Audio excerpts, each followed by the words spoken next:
Hi, പുതിയൊരു വീഡിയോയിലേക്ക് സ്വാഗതം. ഇന്ന് നമ്മൾ ചർച്ച ചെയ്യാൻ പോകുന്ന വിഷയം എന്താണെന്ന് വെച്ച് കഴിഞ്ഞാൽ, ഇന്നലെ 2 ദിവസമായിട്ട് നിങ്ങളെല്ലാവരും കേരളം മുഴുവൻ ചർച്ച ചെയ്തൊരു വിഷയമാണ് പിണറായി വിജയൻ്റെ, മുൻ മുഖ്യമന്ത്രി പിണറായി വിജയൻ്റെ വീട്ടിൽ നടന്ന ED റെയ്ഡ്. അപ്പോൾ കുറച്ച് നാളുകളായിട്ട് മുന്നും പല കേസുകളുണ്ടായിട്ടുണ്ട്, ലാവ്ലിൻ അതുപോലെ തന്നെ മറ്റു കേസുകളൊക്കെ ഉണ്ടായിട്ടുണ്ടെങ്കിലും ഇപ്പോൾ റീസെൻ്റ്ലി പിണറായി വിജയൻ്റെ മകൾക്കെതിരെ വന്ന ഒരു അലിഗേഷനും ഒരു മാസപ്പടി കേസ് എക്സാലോജിക്കിൻ്റെ CMRL. അപ്പോൾ ആ ഒരു വിഷയവുമായി ബന്ധപ്പെട്ട് കേരളത്തിലെ അങ്ങോളം ഇങ്ങോളം കണ്ണൂർ മുതൽ തിരുവനന്തപുരം വരെയുള്ള അദ്ദേഹത്തിൻ്റെ മരുമകൻ്റെ അദ്ദേഹത്തിൻ്റെ ഓഫീസുകളിൽ ഇപ്പോൾ തിരുവനന്തപുരത്ത് താമസിക്കുന്ന വാടക വീട്, ഇങ്ങനെ സകലമാന സ്ഥലത്തും ഇന്നലെ ED റെയ്ഡ് ഉണ്ടായിട്ടുണ്ട്. അപ്പോൾ ഇലക്ഷൻ കഴിഞ്ഞ് അദ്ദേഹത്തിൻ്റെ പാർട്ടിക്കുണ്ടായ ഒരു ക്ഷീണം സ്വാഭാവികമായിട്ട് അദ്ദേഹം മാറി. അതിന് എന്താ പറയുക, മുഖ്യമന്ത്രി സ്ഥാനത്ത് നിന്ന് മാറി പുതിയൊരു ഗവൺമെൻറ് വന്നു, CPM പ്രതിപക്ഷത്താണ്. അപ്പോൾ ഇതുവരെ ഉണ്ടാകാത്തൊരു നടപടിയാണ് കേന്ദ്ര സർക്കാരിൽ നിന്നുണ്ടായത്. പക്ഷേ ഇത് ഒരു പെട്ടെന്നുണ്ടായ പ്രോസസ്സല്ല, ഒരു കുറച്ച് നാളായി തുടങ്ങിയ പ്രോസസ്സാണ്, അതിൻ്റെ ഭാഗമായിട്ടുണ്ടായ റെയ്ഡാണ് എന്നൊക്കെ പറയുന്നു. എന്നിരുന്നാലും ഇതൊരു രാഷ്ട്രീയപരമായ മത്സരമാണെന്ന് തന്നെ ഇരിക്കട്ടെ. ഇന്നലെ CPM പ്രവർത്തകരുടെ ഭാഗത്തു നിന്നുണ്ടായ ഒരു അക്രമാസക്തമായൊരു എന്താ പറയുക, ഒരു ടാക്സി, അതായത് ED ഉദ്യോഗസ്ഥർ വന്ന ഒരു വാഹനം അത് തടഞ്ഞു നിർത്തി ആക്രമിച്ച്, എന്താ പറയുക, ഒരു നോർത്ത് ഇന്ത്യൻ അല്ലെങ്കിൽ ഒരു ബംഗാളിൽ ഇതുപോലത്തെ മുന്നേ സംഭവങ്ങളൊക്കെ ഉണ്ടായി. തൃണമൂൽ നേതാവിൻ്റെ വീട്ടിൽ റെയ്ഡിന് വന്നപ്പോൾ അവിടുത്തെ പ്രവർത്തകർ ചെയ്തു.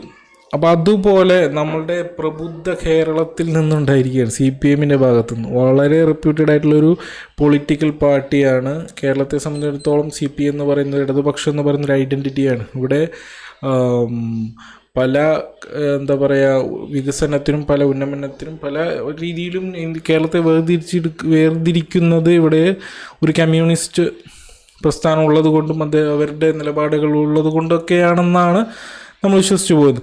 അപ്പോൾ ആ ഒരു പാർട്ടിയുടെ ഭാഗത്തു നിന്നുണ്ടാവാൻ പാടില്ലാത്ത ഒരു അക്രമമാണ് ഇന്നലെ തിരുവനന്തപുരത്ത് ഉണ്ടായിരുന്നത്.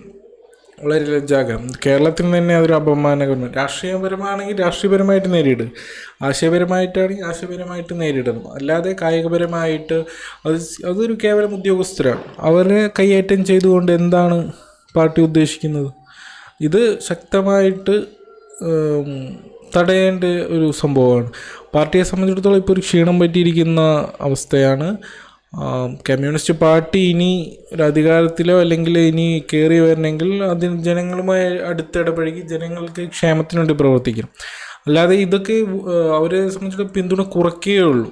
അതുതന്നെയാണ് ഇപ്പോൾ അവർ രാഷ്ട്രീയപരമായിട്ട് ആണ് കേന്ദ്രം ഇത് ഇറക്കി ഇവരെ കൊണ്ടുവന്നതെങ്കിൽ അതിൻ്റെ ലക്ഷ്യം അപ്പോൾ CPM അതിന് വഴി വെച്ച് കൊടുക്കുകയാണ്. അപ്പോൾ എന്താണ് ചെയ്യേണ്ടതെന്ന് വെച്ച് കഴിഞ്ഞാൽ, കമ്മ്യൂണിസ്റ്റ് പാർട്ടി ഇതിനെ ആശയപരമായിട്ടും നിയമപരമായിട്ട് നേരിടണം. ഒരു റെയ്ഡ് വന്നു, അതിപ്പോൾ ഏത് ആൾക്കാരെടുത്തും കേന്ദ്രം എടുക്കുന്ന ഒരു അടവാണ് ഈ ED റെയ്ഡ്. സ്വാഭാവികമായിട്ട് അവർ ചെയ്ത് പോട്ടെ എന്ന് വിചാരിക്കണം. അല്ലാതെ അതിനെതിരെ അക്രമം അഴിച്ചുവിട്ട് ഇറ്റ്സ് വെരി എന്താ പറയുക, നമുക്കൊന്നും അങ്ങോട്ട് ദഹിക്കാൻ പറ്റില്ല. കമ്മ്യൂണിസ്റ്റ് പാർട്ടി ഈ രീതിയിലല്ല വളരേണ്ടത്. കമ്മ്യൂണിസ്റ്റ് പാർട്ടി പഴയതുപോലെ ജനങ്ങൾക്ക് വേണ്ടി പ്രവർത്തിച്ച് ജനങ്ങളിൽ ഒരാളായി ഇടപെട്ടുകൊണ്ടാണ് കമ്മ്യൂണിസ്റ്റ് പാർട്ടി ഇനി വളരേണ്ടത്. അപ്പോൾ അത് ഇനി ഉണ്ടാവുമെന്ന് കരുതുന്നു. ഇതുപോലത്തെ കാര്യം ഉണ്ടാവാതിരിക്കട്ടെ. ഓക്കെ, അപ്പോൾ കമ്മ്യൂണിസ്റ്റ് പാർട്ടി ഇവിടെ നിലനിൽക്കേണ്ടതും അവരുടെ പ്രവർത്തനങ്ങളും ഈ നാടിന് ആവശ്യമാണ്. അപ്പോൾ അതെല്ലാവരും ശ്രദ്ധിക്കുക, കമ്മ്യൂണിസ്റ്റ് പാർട്ടി നേതൃത്വം ശ്രദ്ധിക്കുക. ഇത് കമ്മ്യൂണിസ്റ്റ് പാർട്ടി മുന്നേ ഞാൻ പറഞ്ഞിട്ടുണ്ട്, പുതിയ നേതൃത്വം വന്നാലേ ഇനി പാർട്ടിക്ക് രക്ഷയുള്ളൂ എന്ന് ഞാൻ പറഞ്ഞിട്ടുണ്ട്. ഓക്കെ.